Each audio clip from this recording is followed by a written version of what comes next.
Assalamualaikum warahmatullahi wabarakatuh. Kami dari kelompok 13 PLKH 3 dengan saya Hafiz Ansari NIM 2018-007.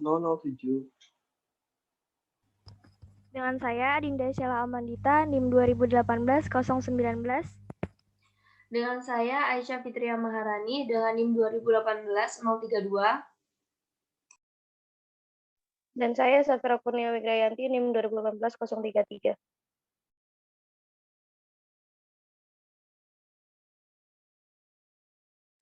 Di sini kami akan menyampaikan terkait penyuluhan keamanan pangan bagi pelaku usaha industri rumah tangga.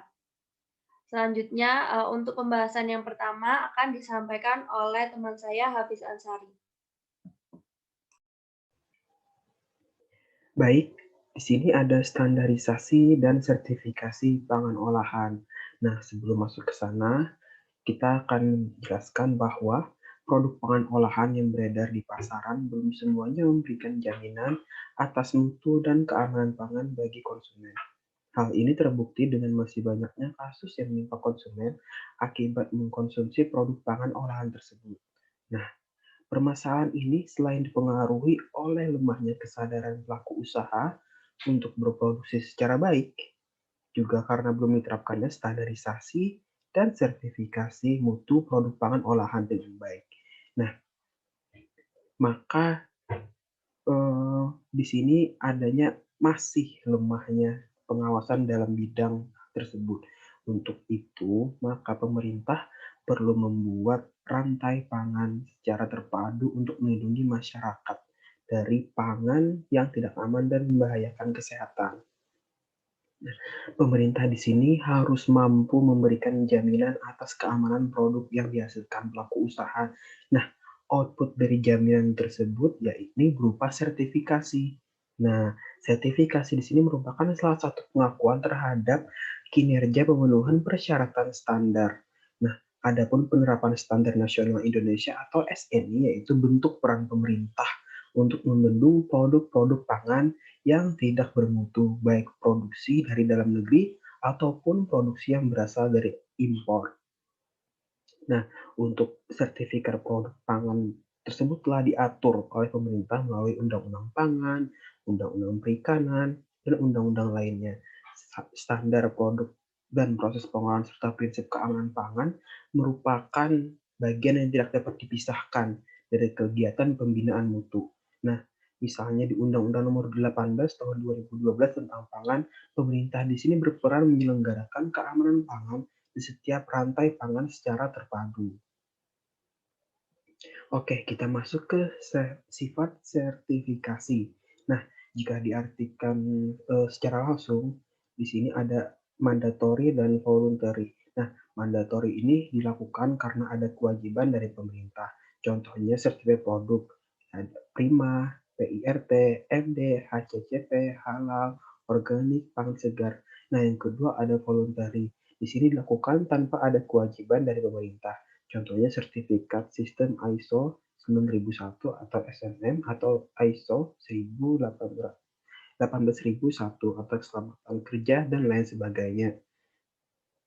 Nah, berdasarkan pada pasal 12 ayat 2 PP 102 tahun 2000, di sini SNI bersifat sukarela untuk diterapkan oleh pelaku usaha.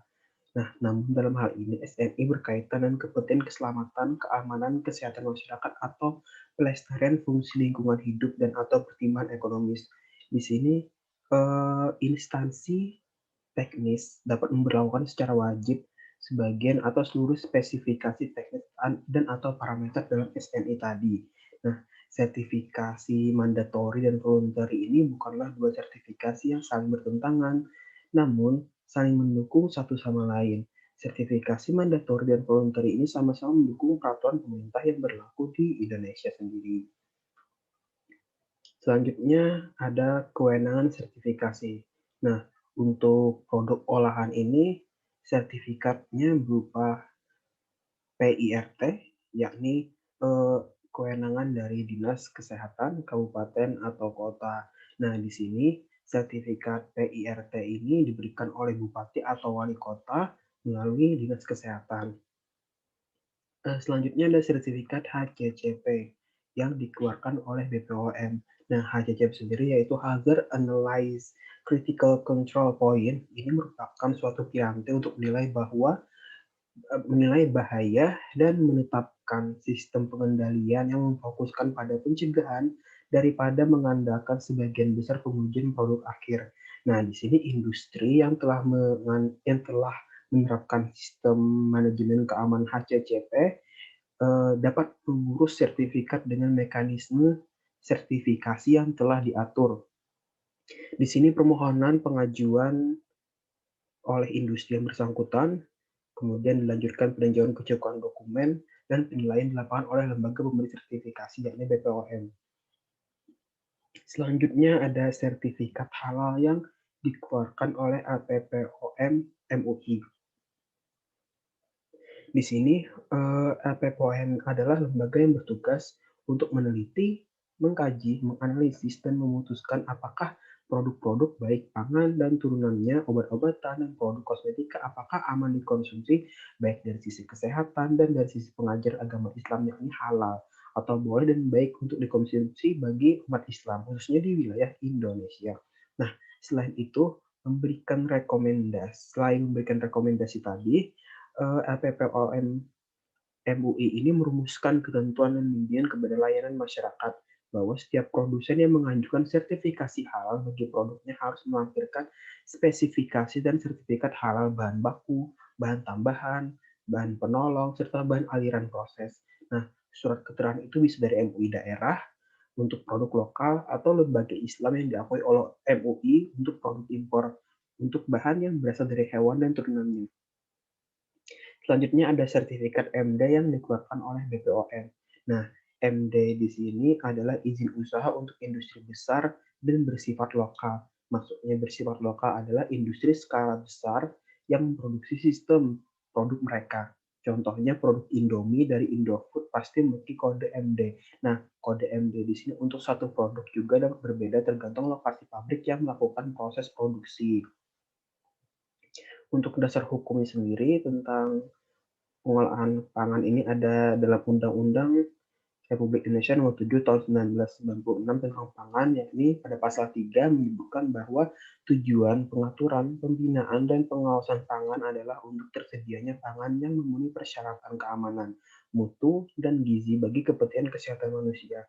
Serta ada surat keputusan Kepala Badan Pengawas Obat dan Makanan RI nomor HK.00.05.5.1640 tertanggal 30 April 2003 tentang pedoman tata cara penyelenggaraan sertifikasi produksi pangan industri rumah tangga atau SPP-IRT. Nah, di sini ada mengurus izin pangan industri rumah tangga dan syarat-syaratnya.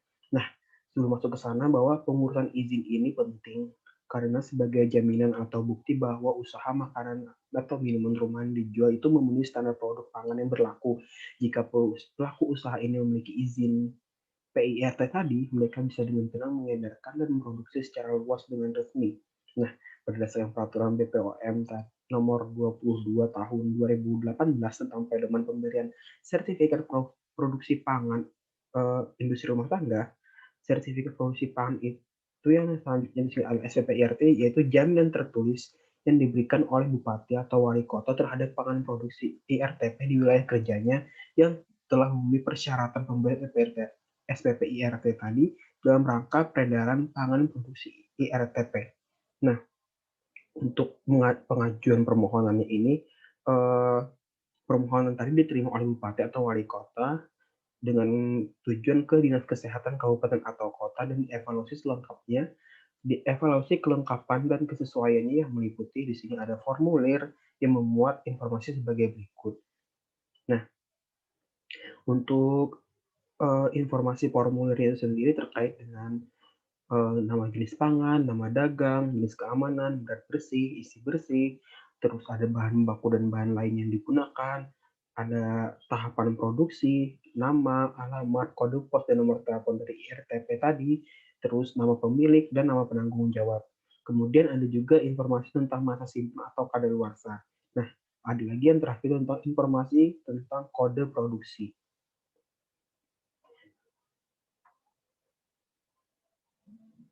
Selanjutnya akan dilanjutkan oleh teman saya. Selanjutnya, saya akan menjelaskan mengenai proses pengajuan PIRT. Yang pertama, mengajukan permohonan kepada Kepala Dinas Kesehatan Kabupaten atau Kota setempat, yang mana substansi dari permohonan tersebut yaitu yang pertama ada nama jenis pangan, dan yang kedua ada nama atau merek dagang, dan yang ketiga ada jenis kemasan primer, dan yang keempat ada komposisi, dan yang kelima ada proses produksi, yang keenam ada masa simpan, dan yang ketujuh informasi tentang kode produksi, dan yang kedelapan ada identitas IRT yang terdiri dari nama perusahaan, alamat, RT, RW, kelurahan, dan kecamatan, dan nomor telepon, serta substansi dari formulir atau permohonan tersebut, nama pemilik, nama penanggung jawab.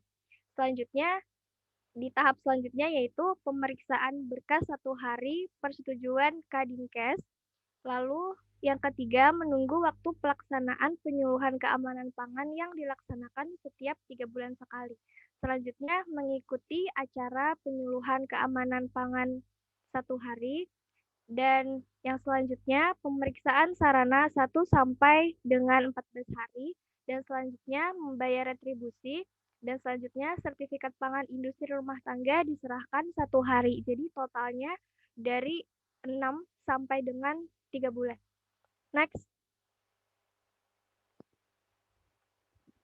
Dalam hal pengajuan SPP IRT itu ada pengecualiannya, yaitu susu dan hasil olahannya, daging, ikan, unggas, dan hasil olahannya yang memerlukan proses dan atau penyimpanan beku, pangan kaleng, pangan bayi, minuman beralkohol, air minum dalam kemasan, pangan lain yang wajib memenuhi persyaratan SNI, pangan lain yang ditetapkan oleh Badan Pengawas Obat dan Makanan. Next. Nah, untuk SPP IRT ini dapat dicabut apabila yang pertama, pemilik atau penanggung jawab perusahaan melakukan pelanggaran terhadap peraturan yang berlaku di bidang pangan. Selanjutnya, pemilik perusahaan tidak sesuai dengan nama yang tertera pada SPP IRT, produk pangan terbukti merugikan atau membahayakan kesehatan atau jiwa. Jadi, SPP IRT ini dapat dicabut apabila sudah tidak memenuhi syarat-syarat yang ditentukan oleh peraturan perundang-undangan. Next. Nah, untuk sertifikat produksi pangan diberikan untuk satu jenis produk pangan nomor sertifikat PPIRT terdiri dari 12 angka digit, yaitu angka 1 menunjukkan kode jenis kemasan, angka 2, 3 menunjukkan nomor urut jenis produk, angka keempat, 5, 6, 7 menunjukkan kode provinsi dan kabupaten atau kota, angka ke-8, 9 menunjukkan nomor urut produk PIRT yang telah memperoleh SPP IRT. Angka ke-10, 11, 12 menunjukkan nomor urut PIRT di kabupaten atau kota yang bersangkutan. Nomor pangan industri rumah tangga dicantumkan pada label produk dengan EIRT. Selanjutnya. Nah, jadi di sini berikut contoh dari nomor sertifikat PIRT. Jadi di sini contohnya ada 12 digit, yang mana setiap digit itu mempunyai arti masing-masing. Seperti yang dilihat di layar ini, nomor 2 itu artinya jenis kemasan adalah plastik. Dan yang 6, kelompok jenis pangan yaitu tepung dan hasil olahannya dan jenis produknya adalah biskuit. 3471, kode provinsi, kabupaten atau kota adalah provinsi Kota Yogyakarta. 2, nomor urut jenis pangan yang kedua memperoleh nomor sertifikat produksi. Dan 052, nomor urut perusahaan IRT di kabupaten atau kota setempat atau Yogyakarta. Baik, selanjutnya akan dijelaskan oleh teman saya yaitu Aisyah Maharani. Terima kasih. Ya, di sini saya akan menjelaskan atau mempresentasikan terkait sertifikat halal. Fatwa tertulis MUI Indonesia, MUI yang menyatakan kehalalan suatu produk sesuai dengan syariat Islam, yang mana sertifikat halal ini merupakan syarat untuk mendapatkan izin pencantuman label halal pada kemasan produk dari instansi pemerintah yang berwenang. Masa berlaku sertifikat halal ini kurang lebih adalah 2 tahun.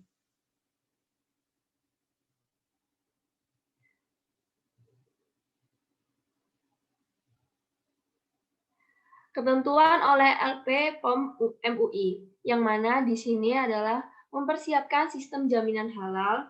Yang kedua adalah berkewajiban mengangkat secara resmi seseorang atau tim auditor halal internal atau yang bisa disebut dengan AHI yang bertanggung jawab dalam menjalankan pelaksanaan produksi halal. Yang selanjutnya adalah berkewajiban menandatangani kesediaan untuk di indeks B secara mendadak tanpa pemberitahuan sebelumnya oleh LP POM MUI. Dan yang terakhir, membuat laporan berkala setiap 6 bulan sekali tentang pelaksanaan sistem jaminan halal.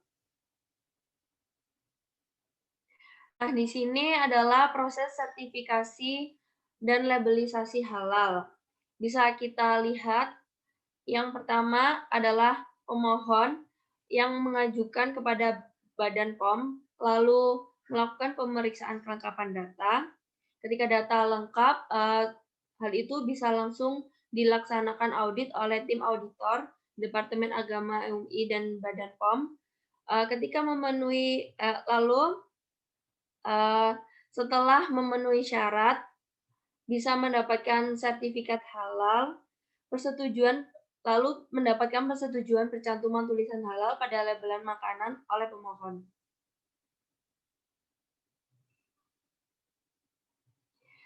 Nah, di sini adalah produk pangan olahan yang dapat diajukan untuk sertifikasi dan labelisasi halal. Yang pertama adalah produk yang terdaftar di Badan POM, mempunyai nomor POM, MD atau ML diajukan ke Badan POM. Yang kedua adalah produk yang mempunyai nomor pendaftaran SPPIRT yang diajukan ke Balai POM setempat. Yang selanjutnya adalah restoran diajukan ke Majelis Ulama Indonesia atau MUI. Di sini saya akan menjelaskan bagaimana tata cara permohonan.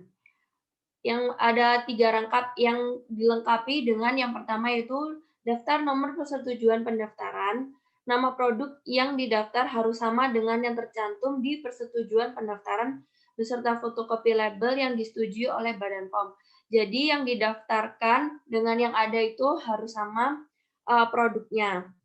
Dan yang selanjutnya ada SOP di pabrik, yaitu Standard Operational Procedure. Jadi harus memenuhi standar atau harus sesuai dengan SOP yang sudah ada atau sudah berlaku. Yang selanjutnya adalah flowchart, yang mana diagram alir proses produksi. Jadi bagaimana proses produksinya dari pembuatan sampai akhir. Nah, yang selanjutnya adalah layout sarana produksi atau pabrik. Sertifikat halal dari bahan-bahan yang digunakan dan atau spesifikasi sumber atau bahan baku yang digunakan, dikeluarkan oleh pabrik atau produksi yang membuat bahan tersebut, sehingga di dalam satu produk itu biasanya kan ada bahan bakunya tuh apa aja. Misalnya kalau makanan tuh kayak ada tepung atau garam dan lain sebagainya. Harus jelas dan juga rinci serta detail. Nah, yang terakhir ada bahan yang berasal dari hewan harus ada surat keterangan dari rumah potong hewan bahwa pemotongan dilakukan sesuai syariah Islam. Nah, terkait ini kita harus mempunyai surat keterangan halal dulu dari rumah potong hewan sehingga produk yang kita pasarkan atau yang dijual itu bisa dijamin kehalalannya supaya kedepannya tuh nggak jadi permasalahan. Jadi dari awal harus ditata atau disesuaikan dengan prosedur yang sudah ada. Nah, selanjutnya presentasi akan dilanjutkan oleh teman saya, Safira Kurnia. Selanjutnya adalah pelaksanaan audit. Yang pertama, waktu audit disepakati bersama. Yang kedua, dalam keadaan berproduksi. Yang ketiga, mempresentasikan proses produksi. Kemudian diizinkan untuk difoto bila diperlukan. Menyiapkan PO atau DO bahan-bahan, yaitu 2 bulan terakhir. Tugas dari auditor dan tugas tim audit. Yang pertama, Badan BPOM, penilaian segi higienis atau sanitasi perusahaan, CPPB, mutu dan keamanan pangan. Yang kedua, LPPOM MUI, penilaian segi kehalalan bahan baku dan proses produksi. Yang ketiga adalah Departemen Agama, penilaian segi mempertanggungjawabkan kehalalan produk dan layanan karyawan Muslim. Hasil dari audit. Yang pertama adalah memenuhi syarat. A. Kehalalan produk, yaitu sesuai hasil pemeriksaan dan rapat komisi fatwa. Yang kedua adalah CPPB, memenuhi syarat CPPB minimal nilai B. Sertifikat halal dikeluarkan oleh MUI berdasarkan hasil pertimbangan kedua hal tersebut di atas. Labelisasi dikeluarkan oleh Badan BPOM berdasarkan sertifikat halal dan hasil perbaikan CPPB. Yang kedua adalah tidak memenuhi syarat, yaitu perusahaan harus melengkapi dalam waktu 3 bulan sejak dilakukan audit. Apabila belum bisa dipenuhi, maka akan dilakukan audit ulang. Selanjutnya saya akan membahas tentang masa berlaku sertifikat dan label halal. Yang pertama adalah 2 tahun, 3 bulan sebelum habis harus diperbarui, dan tidak ada perpanjangan harus menghilangkan tulisan halal. Jaminan halal dari produsen. Produsen harus mempunyai sistem jaminan halal, tim internal auditor halal. Sekian dari saya, terima kasih. Sekian presentasi dari kelompok kami. Bila ada salah kata, mohon dimaafkan. Wassalamualaikum warahmatullahi wabarakatuh.